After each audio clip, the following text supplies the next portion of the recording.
ദശകം 16-ലെ 5-ാമത്തെ ശ്ലോകമാണ് ഇന്ന് വായിച്ചർത്ഥം പറയുന്നത്. കാമോ വസന്തമലയാനിലബന്ധുശാലീ കാന്താകടാക്ഷവിശിഖൈർവികസദ്വിലാസൈഃ വിദ്യന്മുഹുർമുഹുരകമ്പമുദീക്ഷ്യ ച ത്വാം ഫീതസ്ത്വയാഥ ജഗദേ മൃദുഹാസഭാജാ. കാമോ വസന്തമലയാ അനിലബന്ധുശാലി.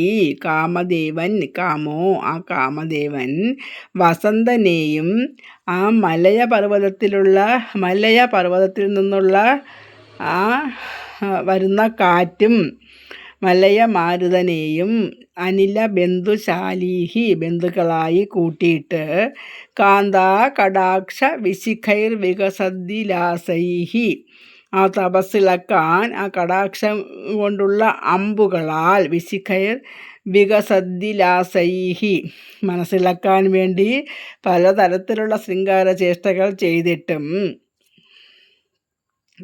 വിദ്യൻ അയച്ചിട്ട് മുഹുർമുഹു വീണ്ടും വീണ്ടും അകമ്പമുദീക്ഷ്യ ചത്വാം വീണ്ടും വീണ്ടും പല പല ശൃംഗാര ശ്രേഷ്ഠകൾ ചെയ്തിട്ടും മുദീക്ഷ ച ത്വാം ആ നിന്തിരുവടിക്ക് യാതൊരിളക്കവും ഉണ്ടായില്ല. അപ്പം ഫീതസ്ത്വം ആ പരാജയപ്പെട്ട ആ കാമദേവൻ, ത്വം ആ എന്തൊക്കെ ചെയ്തിട്ടും ആ ഭഗവാന് യാതൊരിളക്കവും ഉണ്ടായില്ല. അതുകണ്ട് ഭയപ്പെട്ട ആ കാമദേവൻ നിന്തിരുവടി ത്വയാഥാ ജഗതേ മൃദുഹാസഭാജ അപ്പോഴും ആ ഭഗവാന് യാതൊരു ദേഷ്യവും വന്നില്ല. ജഗതേയും ആ ചെറു പുഞ്ചിരിയോടുകൂടി പറഞ്ഞു എന്നാണ് ഈ ശ്ലോകത്തിൽ പറയുന്നത്. മലയപർവ്വതത്തിൽ നിന്ന് വരുന്ന ആ കാറ്റിനെയും കൂട്ടായി കൂട്ടി കാന്താ കടാക്ഷമാകുന്ന അമ്പുകൾ എയ്തും പാട്ടും നൃത്തവുമൊക്കെ ചെയ്തിട്ടും വീണ്ടും വീണ്ടും ഇതൊക്കെ ചെയ്തു.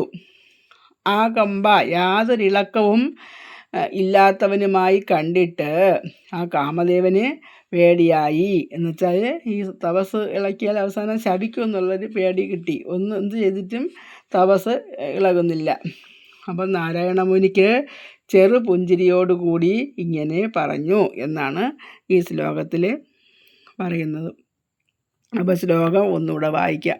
കാമോ വസന്തമലയാനിലബന്ധുശാലീ കാന്താ കടാക്ഷ വിശിഖൈർവികസദ്വിലാസൈഃ വിദ്യന്മുഹുർമുഹുരകമ്പമുദീക്ഷ്യ ച ത്വാം ഫീതസ്ത്വയാഥ ജഗദേ മൃദുഹാസഭാജാ.